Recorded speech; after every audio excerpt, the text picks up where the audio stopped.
अस्सलामुअलैकुम दोस्तों, welcome back to our channel find Urdu. Heads off. Heads off का मतलब है किसी की तारीफ़ करना, उन्हें सल्यूट करना। हेड्स ऑफ का मतलब होता है, ये एक इडियम है जो तब यूज़ होता है जब आप किसी की अचीवमेंट्स या एफ़र्ट्स की तारीफ़ करते हैं। इसका मतलब होता है उन्हें सल्यूट करना या अप्रिशिएट करना। फॉर एग्ज़ाम्पल, अगर कोई स्टूडेंट बहुत मेहनत करे, टॉप करे, तो आप उसकी एफर्ट्स को हेड्स ऑफ कहकर अप्रिशिएट कर सकते हैं। Heads off to her for completing the project on time. उसके वक्त पर प्रोजेक्ट कंप्लीट करने की मेहनत को सल्यूट है।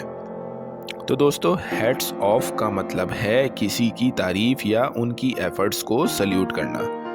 उम्मीद है अब आपको हेड्स ऑफ का मतलब समझ में आ गया होगा। मिलते हैं नेक्स्ट वीडियो में। शुक्रिया।